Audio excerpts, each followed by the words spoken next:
What we are very proud of now, the young generation, like Prime Minister Trudeau, that we penetrate the cabinets.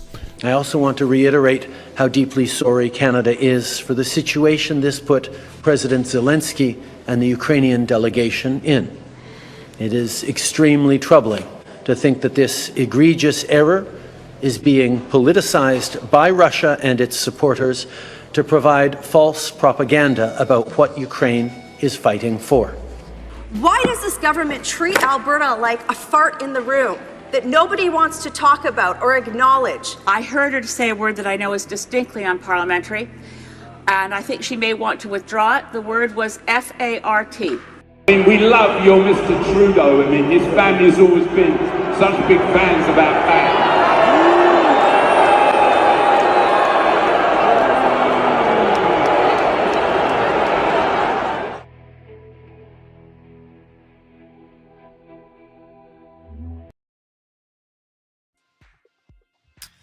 Hello, everybody.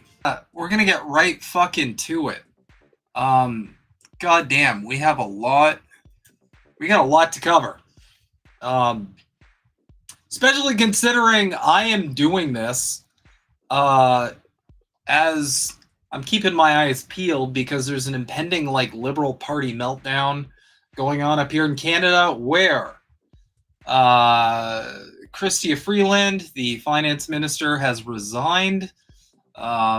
Everybody's kind of keeping their eyes peeled on whether or not Justin Trudeau's going to resign. Holy shit. The leader of the NDP, Jagmeet Singh, is calling on Prime Minister Trudeau to resign. There's a lot of updates in real time. I think we're good for the moment. I'm not seeing anything too crazy as of this second. Anyway, hope everybody's having a good December. Happy holidays. I hope you guys are taking it easy. Not working yourselves too hard. After all, December's that one month of the year where you kind of just like you're just winging it, you know? Kind of like, well, it's the holidays. It's a brief reprieve from the horrors of persistent wage slavery, I suppose. So that is hopefully a brief reprieve for everybody here. But we will be much love, Snow. Sorry about your doppelganger. Oh yeah, that's right. I have an impersonator, y'all.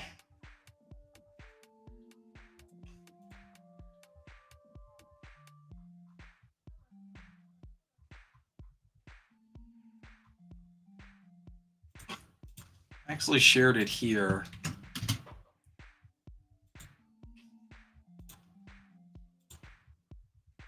But yeah. Like I said, you know you've made it when you start getting impersonators.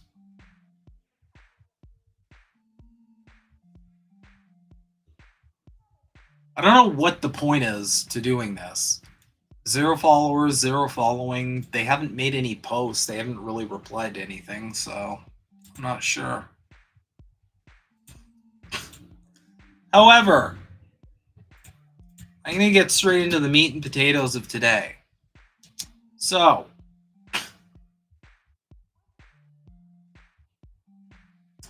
you guys may have seen, you folks may have seen this post. You guys may have seen this post. It originated kind of from the National Post, but it got some pretty broad coverage. Montreal man, 39, dies from aneurysm after giving up on 6-hour wait at the ER.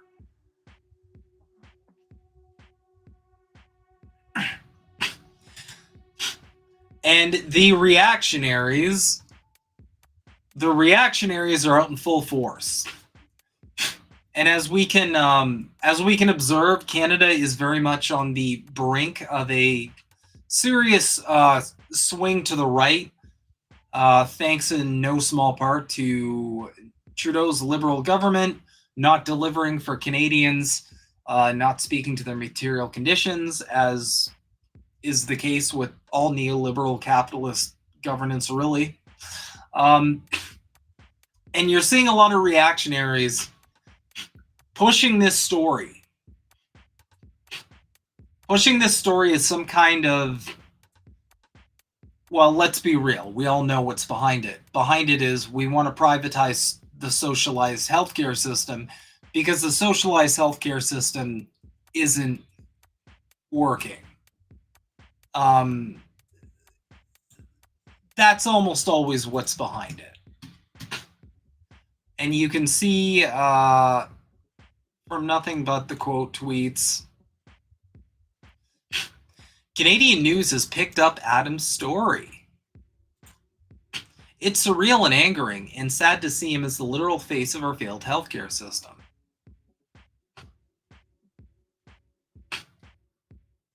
Universal healthcare, see? First of all, he was a Zionist, so I don't even care. Second of all, that's not what happened. We'll get into that because that isn't what happened.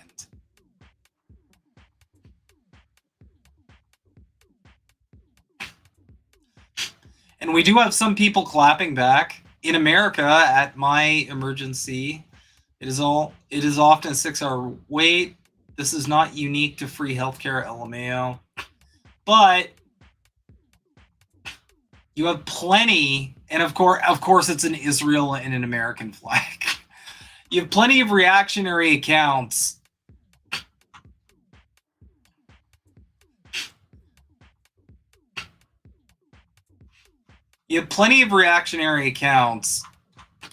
that are pushing, this is the level of care they want us to have in the US. You have plenty of reactionary accounts across the board, whether it's American reactionary accounts or Canadian reactionary accounts. They're trying to promote Canada as some kind of failed healthcare system. And there's two angles they're trying to do. In the States, especially in the wake of the recent events with the clapped healthcare CEO, thanks to our Lord and Savior, Luigi. They're trying to demonize socialized medicine because the CEO's assassination has created a massive discourse over the failure of the American healthcare system. But we also have a very aggressive and concerted push while the conservative Pierre Poilievre government is looming over the horizon. You're seeing a conservative push to kind of manufacture consent for maybe privatizing Canadian healthcare, giving all sorts of wild hot takes as to how our system has failed us because of a 6-hour wait at the emergency room that this guy had. Now, right off the bat, you might want to ask yourself, why didn't he just not give up? And, well, that's a good call. Because, like, you shouldn't just fucking go home. That's kind of stupid. Doesn't really make a lot of sense.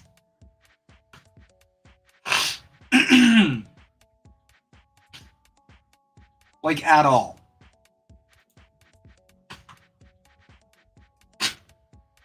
But furthermore, as this is an argument that affects both Canada and America, I want to make this as crystal clear as possible using actual, like, I don't know, facts and information, as opposed to these unbelievably dishonest propaganda tactics where they frame Canada and its healthcare system as some kind of exceptional failure, especially in comparison to America. And you see a lot of reactionaries pushing this very hard. Why are they pushing it really hard?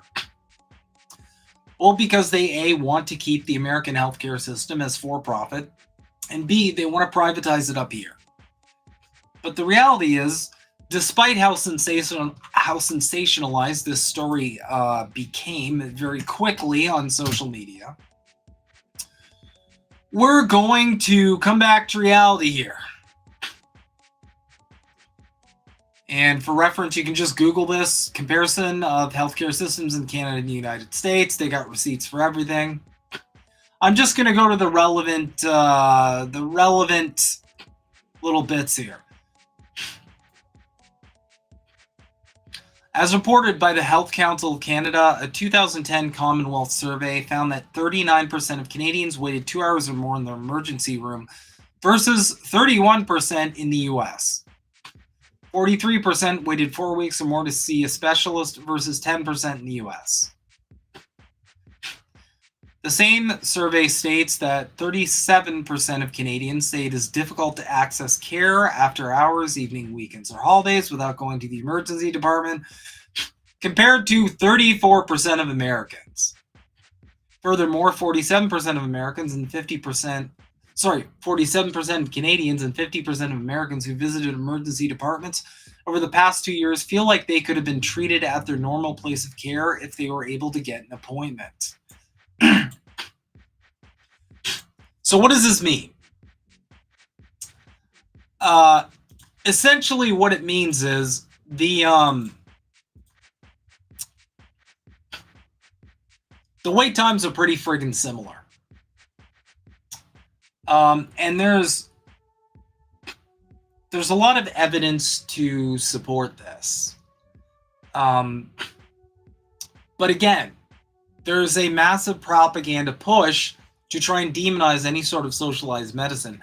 And I'll be the first one to say, guys, I'll be the first one to say that there are problems, like there are things we can improve with Canada's healthcare system. Absolutely. I'm not one of these people sitting there saying it's perfect. You're not going to see me give that take.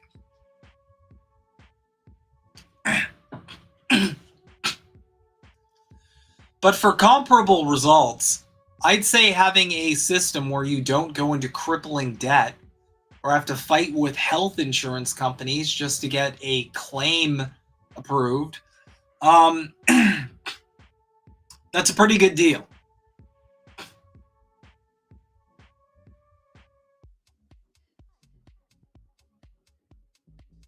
And furthermore, I'd just like to point out as well,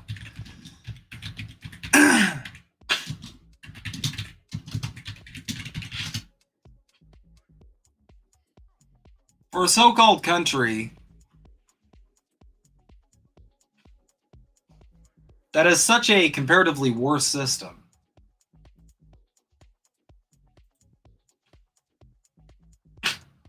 Canada is 20th in life expectancy at 82.63 years.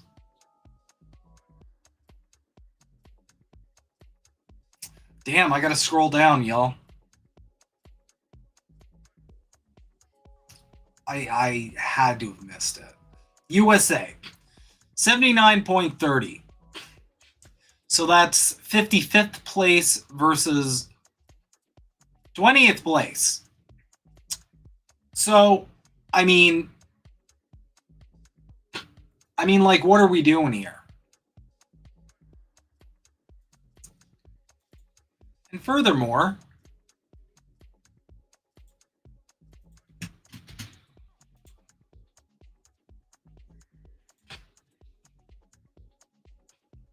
I've had actual people, Americans, weigh in on this. Friend of the show, Comrade Leah, I had to wait 3 months to even see a doctor, and people I know who have undergone cancer treatments had to wait or travel halfway across the country to not wait as long. It's a bullshit argument altogether. And furthermore, even I myself, I have plenty of friends in America. I have family members who live in America. They report across the board pretty much similar wait times, both for a specialist and for in the ER. From hold on, still processing, I waited 9 months to get an appointment for some lady problems here in the US and another 6 months for a colonoscopy. Fortunate to have amazing insurance with only a 10% copay.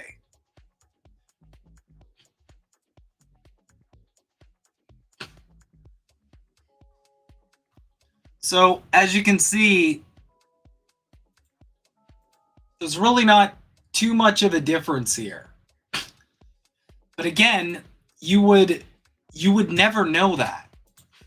You would never know that if you just listened to the reactionary right-wing propaganda sphere that is present all over social media, over the corporate press, all across the board. You would never know that if you just took these people at face value and took their arguments at face value. Especially when they isolate one specific incident. But there's even more to this story that makes it bunk. So this is from Kashif Prasada. This was the guy's original post here. Had a bit of a health scare last night, but thankfully it wasn't a heart attack. Not sure what it was though, because once they made sure I wasn't dying, I was thrown out into the waiting room, and 6 hours later, I said fuck it and went home. Now again, they're trying to make it seem, and I've seen a lot of accounts online make it seem like the ER threw him out. He didn't. He wasn't thrown out. What happened was they had him wait in the waiting room because they determined that it wasn't completely emergent. And then he went home. Canadian healthcare, folks, best in the world. Well, I mean, given that you don't have to pay tens to hundreds of thousands of dollars to access, basic fucking medical care, I'd say it's pretty good. There are better systems out there. I think the NHS is better. I think a lot of the Nordic countries' models are better. I think in a lot of areas, China's is getting up there too. Of course, he posted a selfie because he wanted an excuse to show off his chest. But this MD kind of breaks this down and kind of dispels the incredibly dishonest framing around this unfortunate event. There's a lot of bluster about the inadequacies of the Canadian health system about this unfortunate man who died of an aortic dissection. The truth is, this is one of the hardest things to diagnose in the ER and is something that is easily missed. I'll tell you why. Chest pain is probably the most common complaint that we see in the emergency department. Abdominal pain is the second most common complaint. We take it very seriously, and every patient usually gets an ECG, blood work including troponin levels. This measures levels of heart muscle protein that leaks into the blood if there's heart damage, sign of a heart attack. Chest x-ray to look for any chest abnormalities, pneumonia, pneumothorax, etc. We also monitor repeat ECGs and the troponin levels to establish that things are improving. If all of these tests are negative, the chest pain is resolved, the patient's story is not too concerning, and there's no serious physical findings, we will usually discharge with a rapid follow-up to see a cardiologist for additional testing, usually within days.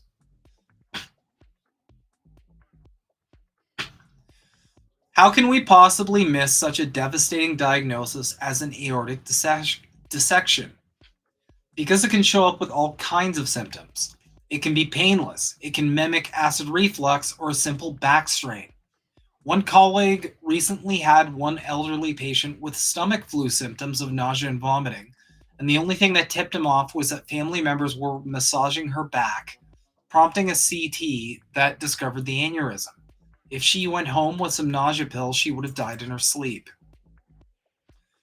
And as you can see, it's known as one of the great imitators. Much like Lyme disease,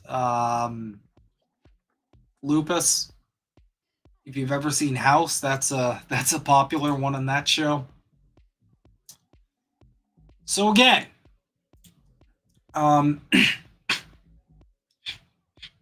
This isn't an easy diagnosis to make. It is often missed. There's no consistent blood test or physical exam finding that will discover a dissection. There are classic things we look for, like chest pains with neurological symptoms, numbness or weakness in a limb, or chest pain and abdominal pain at the same time, or the textbook tearing pain that radiates to your back. Patients with a history of Marfan's or other connective tissue disease are at high risk, as are people with bicuspid aortic valves. SARS-2, COVID, is known to cause endothelial inflammation and is a likely risk factor, and I've seen a case that developed during the acute phase of the infection. The gods need to smile on you to catch some cases. Those I caught looked like death, and it was obvious something was happening even when the usual tests were normal. But that's not always the case. Colleagues have picked it up because they were sweating too much, or the heart rate was a little high, or I just had a feeling something was off.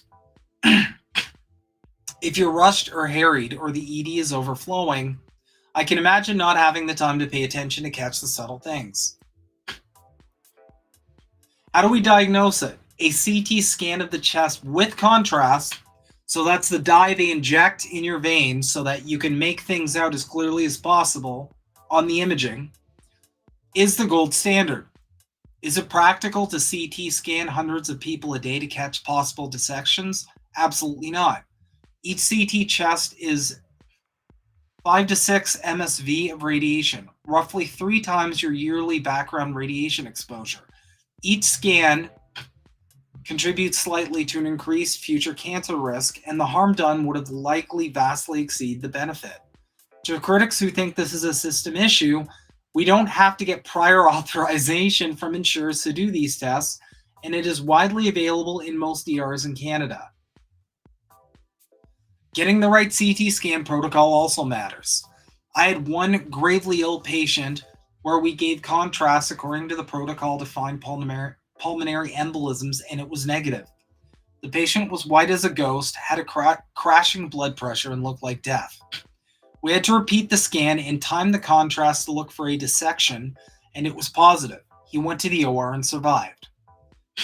Bottom line, this is a terrible disease, and catching it is often as much a matter of luck as it is medical skill. Keep yourself healthy, and God forbid you need to come to the ED for your chest pain. We will do our best.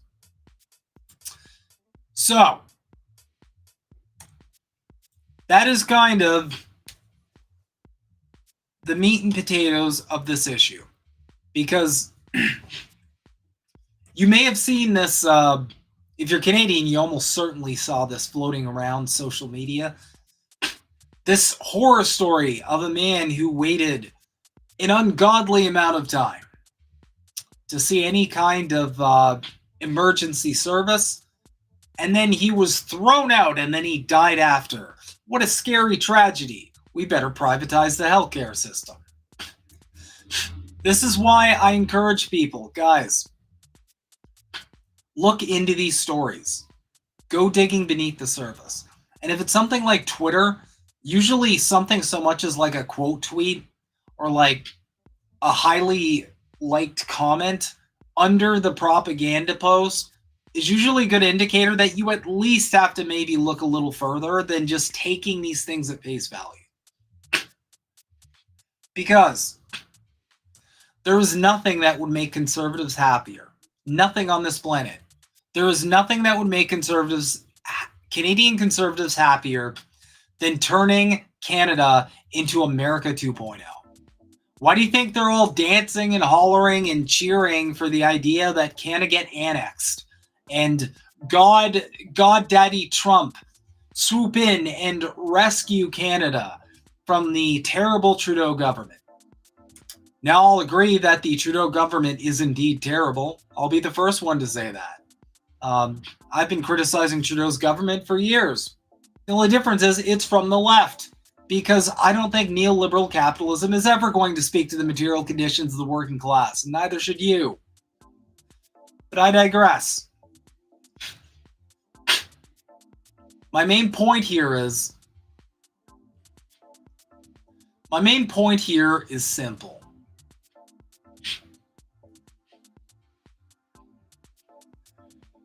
Up here in Canada, you get comparative results to America when it comes to when it comes to wait times, when it comes to care. The only difference is we have a socialized system. So we pay for that in our taxes. It's not free, as a lot of people misunderstand it to be.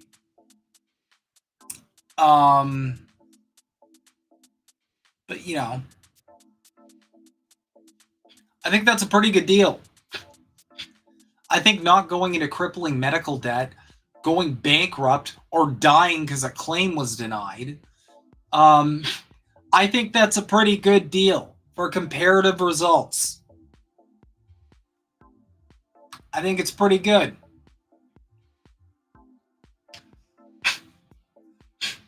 Also, not for nothing, but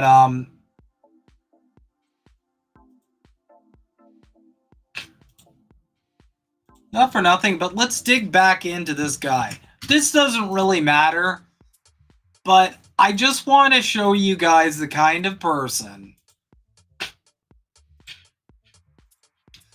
who's Canadian,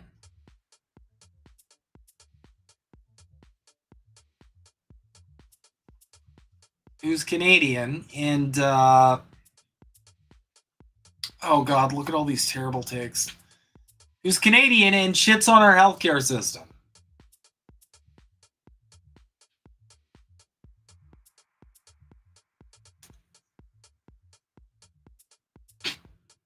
Look at this shit. The American system would in fact be a major improvement, even if still not a great option. They're literally trying to push the dog shit American healthcare system up here. They're trying to push it.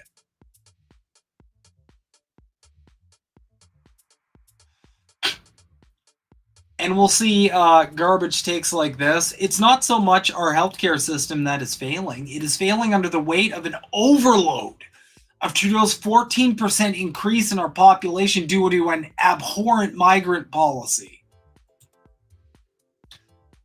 So again, this is just brain dead. Like, they're just kind of riffing off the dome here. Bratney, this is another one of the Canadian like conservative propaganda accounts. I'm convinced these accounts are like paid, kind of the same way like IDF accounts or like the NAFO dogs are. It's kind of around the same. It's kind of around the same sort of.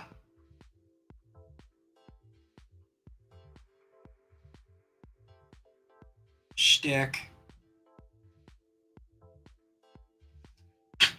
Brandon Bedford. I lived in Canada for the first 30 years of my life. Moved to Korea, got a full health checkup, and they found a tumor, asymptomatic, surgery this week. It scares me to wonder if it would have ever been found in Canada. It would have. But again, look at all this. It's all the same NPC talking points. Immigration. I mean, like, holy shit, these people aren't even trying. They're just recycling reactionary American propaganda and just, like, passing it off up here. Sure, capitalism isn't the problem. It's immigrants. Blame immigrants for all of your problems.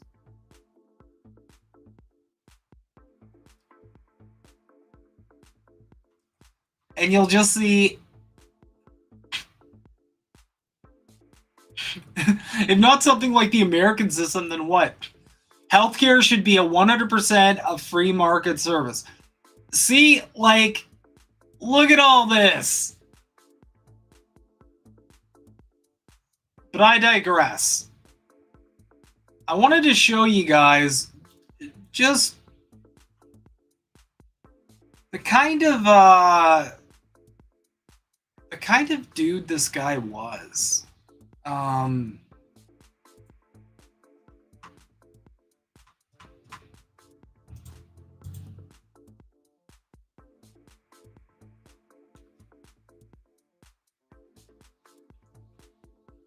Where is he?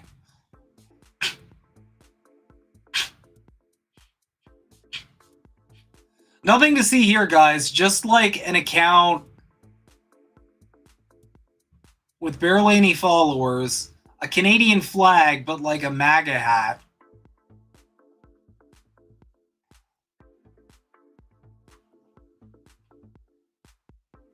Trudeau's Canada. Did anyone read the entire article? That's good.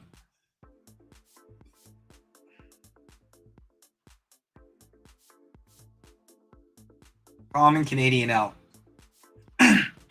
It's just endless accounts pushing this. We really need to privatize Canadian healthcare. And if you don't actually look this shit up,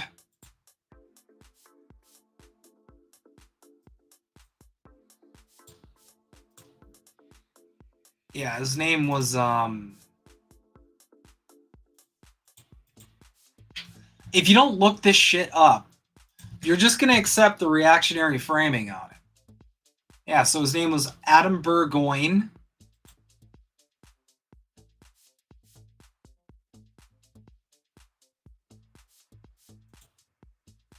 So this is his post. And I just want to show you guys what kind of dude this is.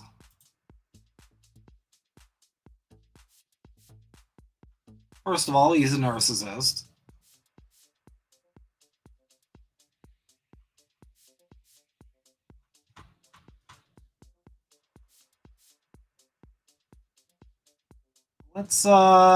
Let's dig a little deeper here.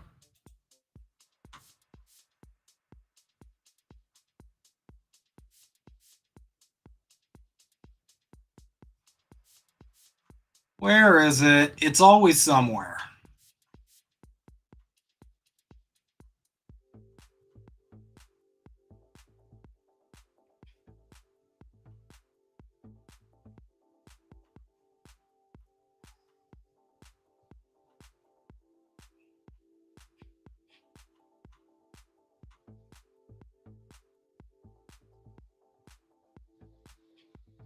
Come on, where is it?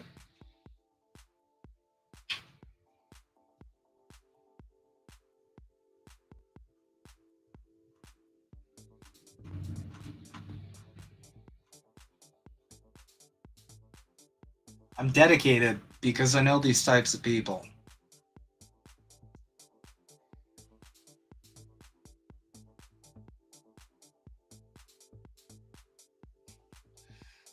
Oh god, he's one of those people that just recycles like the same memes. And oh my god, the amount of like this is an unreasonable amount of selfies. Holy shit. Figget Industries? What does that mean? Okay, so there's a lot of transphobia, which is like, come on, dude, aren't you punching sideways?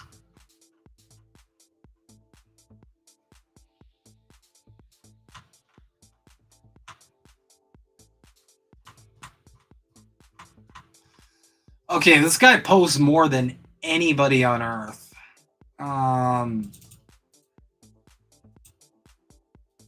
Let's do this.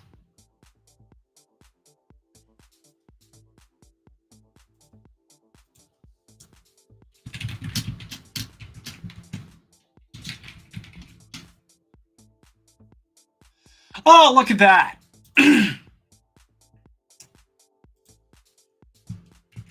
Here we go.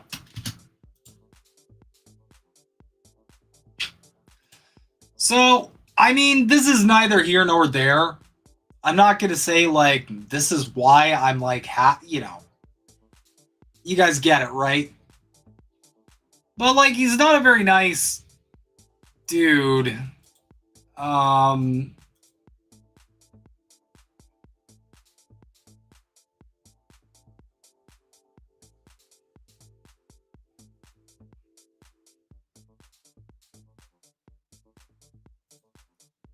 So, kind of a piece of shit.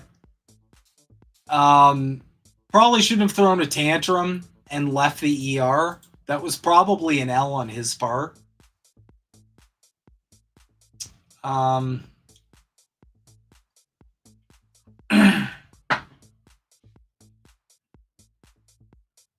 But you know,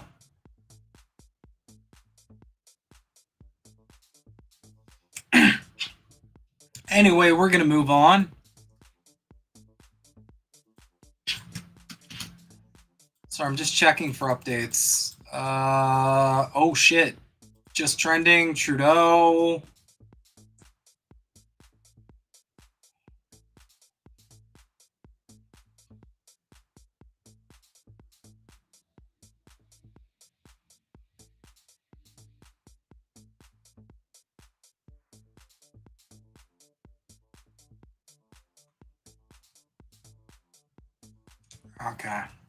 Okay.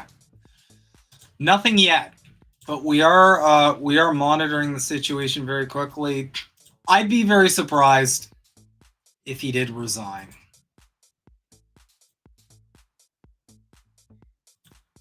But this is from Chrystia Freeland.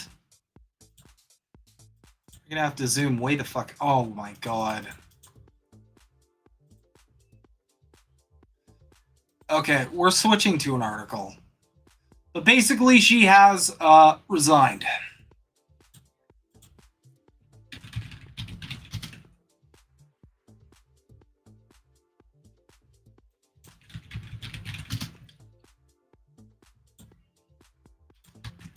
CBC has the report here. Trudeau faces frustrated MPs after Chrystia Freeland's shock resignation. Freeland's abrupt departure prompts a political crisis for Trudeau. The latest. At caucus meetings, some Liberal MPs tell PM he has to step down after Chrystia Freeland's shock resignation. Trudeau says he will take time to reflect on caucus concerns, sources say. And again, just because I have studied psychology, this is like, I have two thoughts. The first one being, this is obviously like the last thing a narcissist is ever going to do, willingly relinquish like any kind of control or power. He'd rather tank his party completely and take a massive L to the reactionaries. And I don't think it's by chance that the whole Western world seems to kind of just be shuffling towards, you know, reactionary governance. It's kind of in a concerted effort. Trump wins, and now the liberals are falling apart, much like the Democrats fell apart, and conservatives are looking to sweep across the board. I don't think any of this is by accident, but that's my beautiful tinfoil brain here we're talking about. So, at least 7 Liberal MPs, including a former cabinet minister, publicly say Trudeau must resign. Public Safety Minister Dominic LeBlanc has been sworn in as Canada's new finance minister. Despite the drama, fall economic statement was tabled, showing a big deficit of more than $60 billion. So, I mean, we're not doing nearly as bad as America, but hey, we're catching up.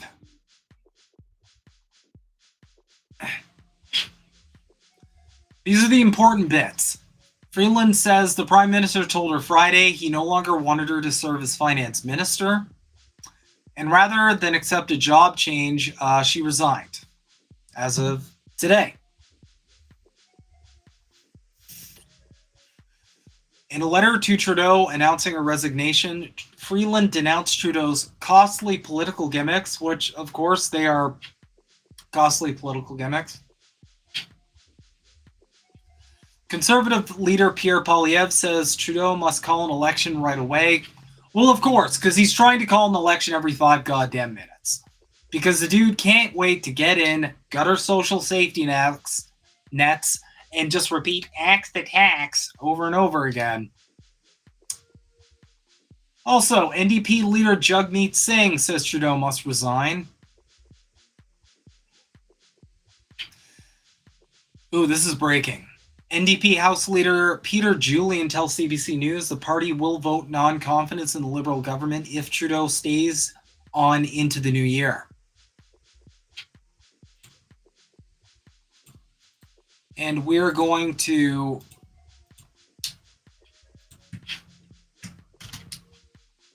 go straight to Jugmeat himself. Struggling with the cost of living. Canadians are struggling with the cost of living. I hear it everywhere I go. People cannot find a home that they can afford. They can't buy their groceries. And on top of that, we have Trump threatening tariffs at 25%, which put hundreds and thousands of Canadian jobs at risk. And instead of focusing on these issues, Justin Trudeau and the Liberals are focused on themselves. They're fighting themselves instead of fighting for Canadians. And for that reason, today I'm calling on Justin Trudeau to resign. He has to go. Canadians are struggling with the cost of living. I hear it everywhere. So there you got it. So there's a bit of a Liberal meltdown as of this moment in the Canadian government. And like I said, I don't think this is accidental. I think instead of addressing the material conditions of the working class, I think the West in general has opted for a reactionary framing. And because the propaganda network, and I mean shit, just go look at social media. You've got Pierre Poilievre bot accounts everywhere. I see these every day now, just filling up my For You feed.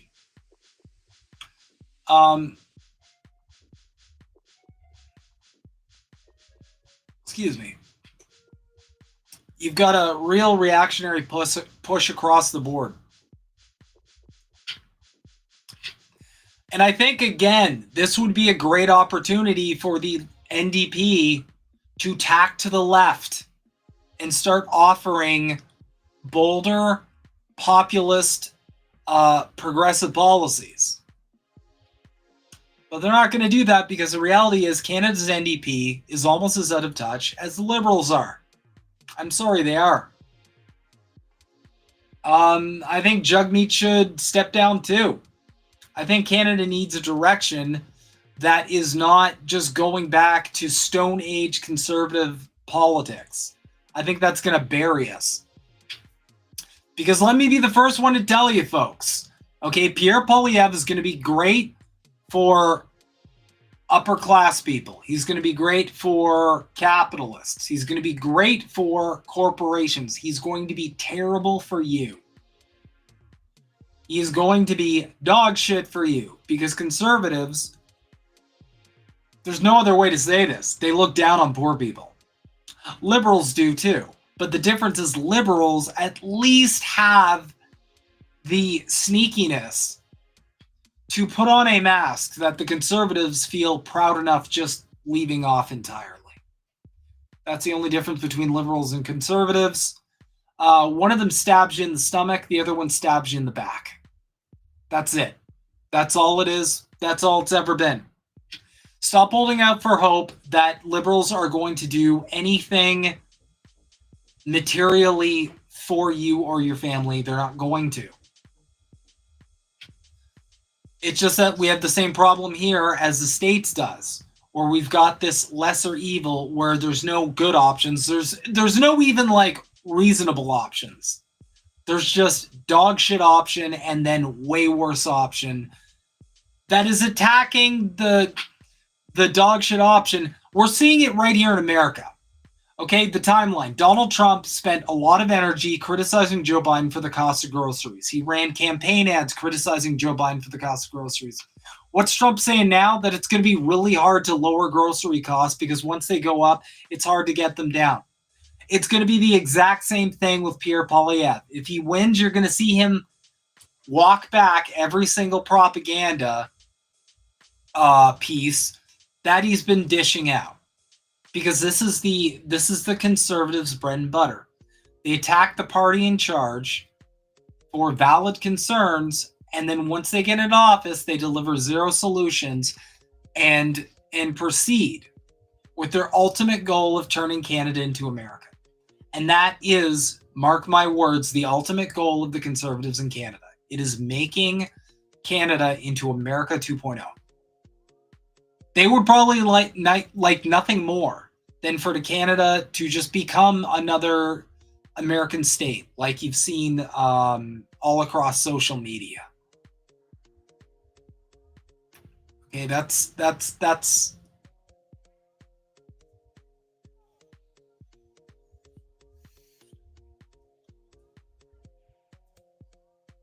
Trump sure did say that. Hey, cookies. Yeah, he did. And that's the go-to. That's my point. That's always going to be the go-to when it comes to reactionary politics.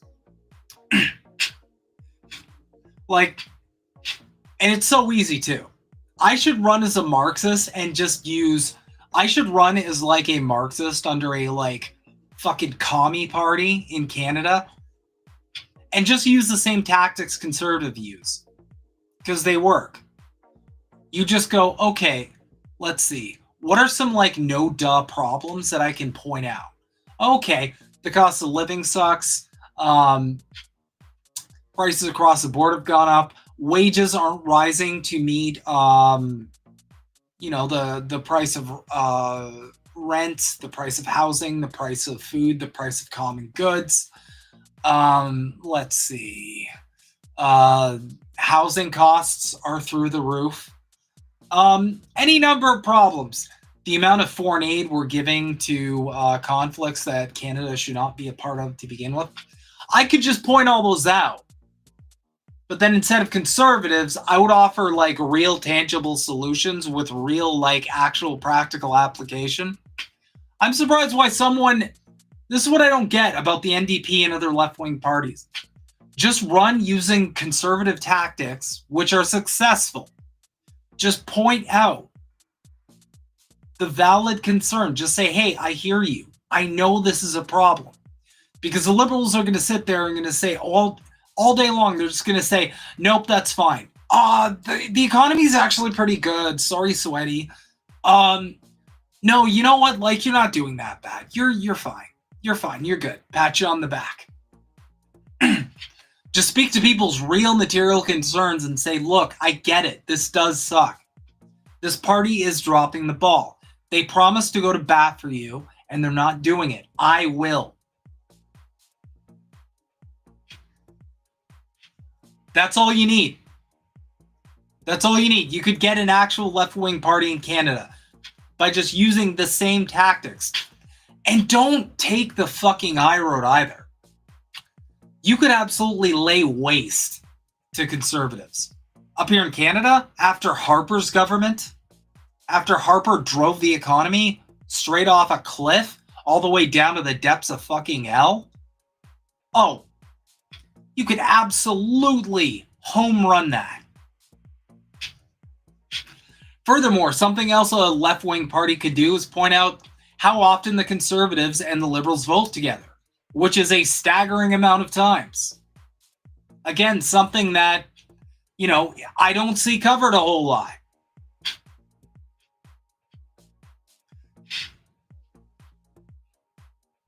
This would also be a really good opportunity for the NDP to be like, hey, these conservatives and these liberals, they pretend like they're oil and water, like they're night and day, but they're actually really similar.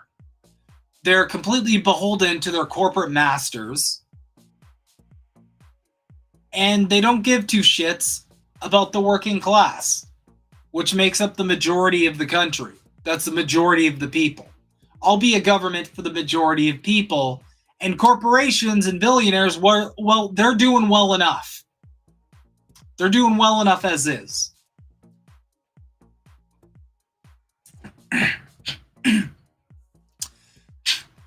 But unfortunately, our parties up here are largely ineffective. And the conservatives are always going, here's the problem with right-wing politics. Excuse me. And we covered this on a past issue. Conservatives will always create the illusion of being more successful because conservative politicians will always have more capital backing them. They'll always be backed by more money. You look and you see all these high quality, I mean, shit, let's give it a quick peep. Just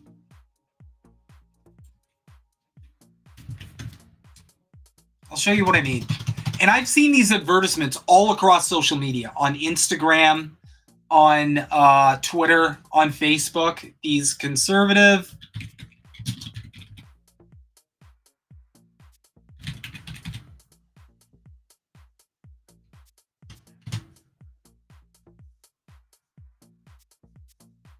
God damn, where the fuck is he? I can never get his fucking stupid name right. Let's just go peep this real quick. Look at some of these ads, man.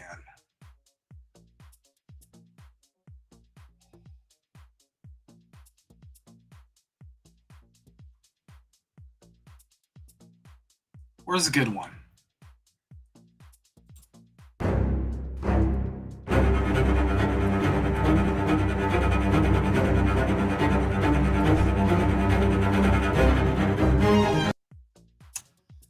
That's in French. Let's get another one going.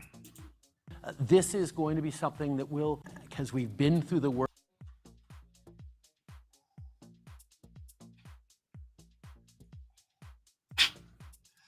Look at the like high quality photo shoots here.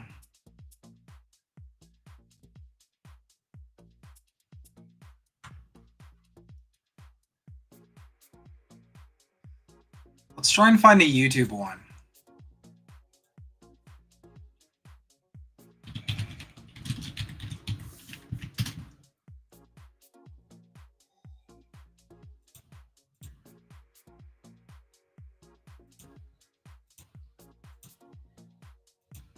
Alright, fuck it, I can't find it.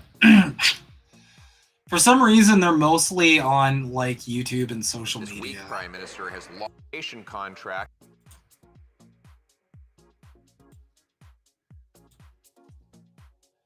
But I mean, at the end of the day, as a rule, you'll see a lot more advertising on social media, on TV, on radio. Since Pierre rose to prominence, I feel like I'm just like being subjected to a continual like reactionary brainwashing campaign, because I see Pierre Poilievre everywhere. You know how often I see the fucking NDP? I'll see an occasional ad like once a week, if even. Just check to see if there's any movement here. God damn, everybody is buzzing on social media about this.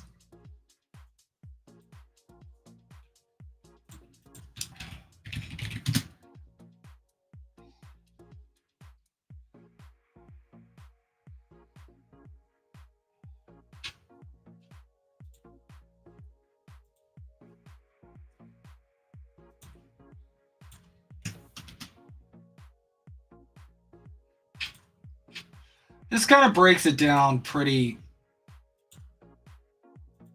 nutty. 60 Liberal MPs will sign a letter calling on Prime Minister Justin Trudeau to resign.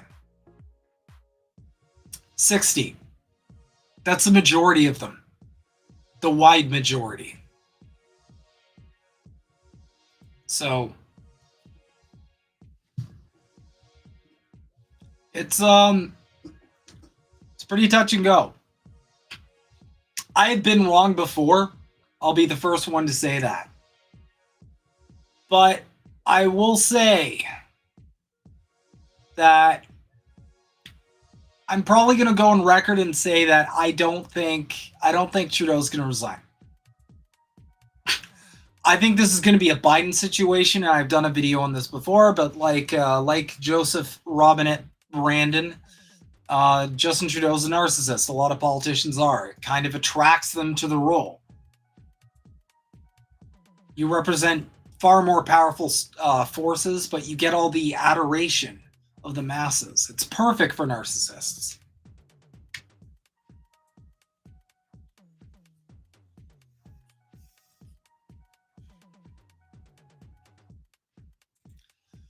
Hey, Natalie.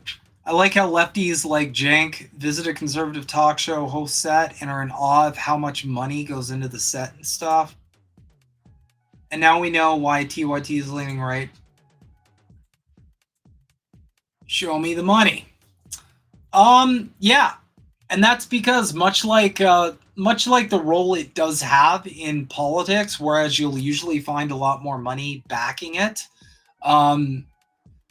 similarity. There's so much more money grifting on the right, guys. Seriously, if I woke up tomorrow and was like, not just me, if INN woke up tomorrow and was like, okay, we're going to be right-wingers, we'd probably magically not be shadow banned anymore. That would probably just magically evaporate. And we'd probably all be making absolute fucking bank.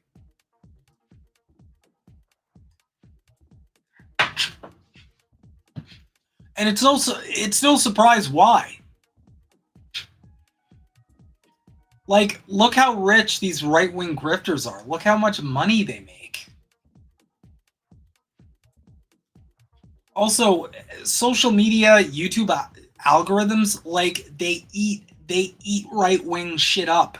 They eat it up. It's delicious. You get elevated so easily.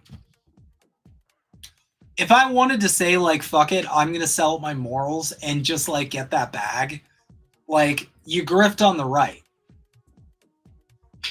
And to your point, Natalie, that's why you're seeing left-leaning outlets like TYT, kind of embrace the whole like right-wing sort of, why I left the left. That's why you see so many of these lefties leaving the left. It's because they're probably tired of the shadow banning. They're probably tired of the lack of engagement. They're probably tired of the constant smear campaigns, which is going to come with any sort of support of anything that threatens power ever. And a lot of these people say, fuck it, I'm leaving the left. What they really mean is, I'm going to go get that bag. Right? I'm going to go make a bill. I'm going to go make some bank. I want a cottage. I want a second cottage.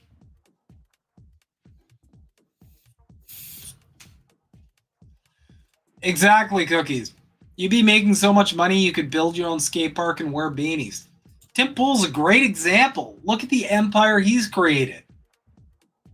And Tim Pool doesn't even have like actual serious policies or like opinions on anything. He just does right-wing culture war shit every show. And it sells. Look how much money he makes. Look how much foreign money he made. This is bank. So in closing, that's I hope I was able to kind of break down like the climate up here in Canada. It kind of mimics the climate in America. You can expect this to get a lot worse, and there's going to be a weird contradiction, whereas the shit on top, the forces on top are going to push this right-wing slop super hard. But it's also coming simultaneously at a time that the masses are gaining class consciousness. So I feel like at some point we are absolutely going to see some kind of clash. We're already seeing it. We're already seeing it majorly with the issue with the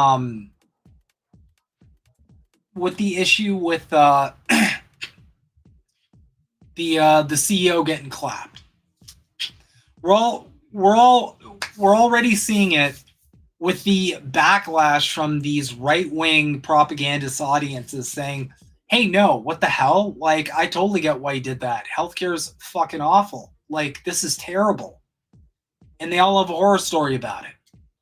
So, as the contradictions heighten, you're going to see a lot more of that, where hopefully, at least my hope is, a lot of these people who follow these right-wing channels are going to realize really quickly just how detached they are from their followers, because they're already showing it with this situation with the CEO, where they're all painting the CEO as some kind of hero and this guy is some kind of terrible, horrible monster. And that's because they have different material interests. They have different class dynamics than you or me.